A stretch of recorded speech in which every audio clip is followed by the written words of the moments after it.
Asawar asking about Casey Thompson. I'll let you know what my expectations are before we cut Greg loose. Is basically that Casey Thompson is probably he's a top 5 quarterback in the Big Ten. I think the two top guys are C.J. Stroud and Aiden O'Connell, but after that, he's as good as anybody else. And that Sean Clifford, him, Tanner Morgan, take your pick, but he could be argued to be the third best quarterback. Peyton Thorne, third best quarterback in the conference, but probably in that 3 to 5 range. And so, he should throw 25 touchdowns this year and shoot for the first 10 or 12 dropbacks against Northwestern.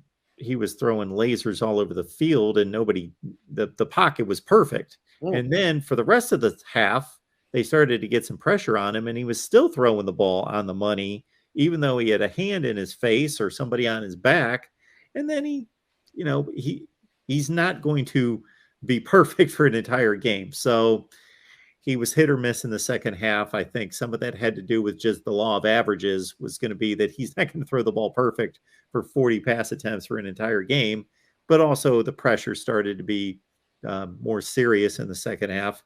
I can't really comment too much on the North Dakota game. I watched probably 5 to 10 plays. I checked in a few times. That was a 3:30 game, right? 2:30 our time. Yeah. So 3:30 for me. So I was in on a few other games, but I checked in a few times, especially when it was 17 all. Then I paid attention. Oh, yeah, you probably had to look, man. Yeah, I didn't notice anything in particular about Casey Thompson that I didn't already know. I mean, you know what? I mean, it's a small sample size so far. We've played 2 games, but he hasn't really hurt Nebraska. Obviously, he's had a couple of interceptions, but those you can't put all those on him. And he's been a gamer so far, and he's shown flashes of.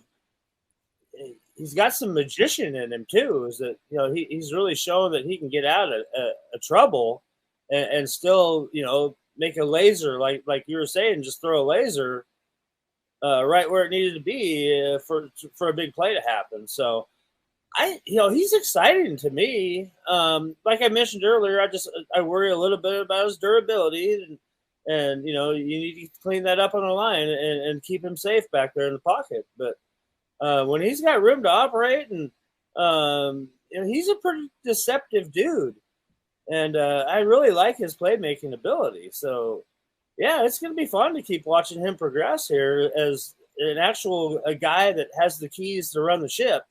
I mean, obviously he started some games at Texas, but was never really the guy at Texas. So this is his chance, and I think he's done very well so far. And somebody mentioned in the chat that he would be a top 3 quarterback in the Big Ten if he had a better line. Well, I get your point.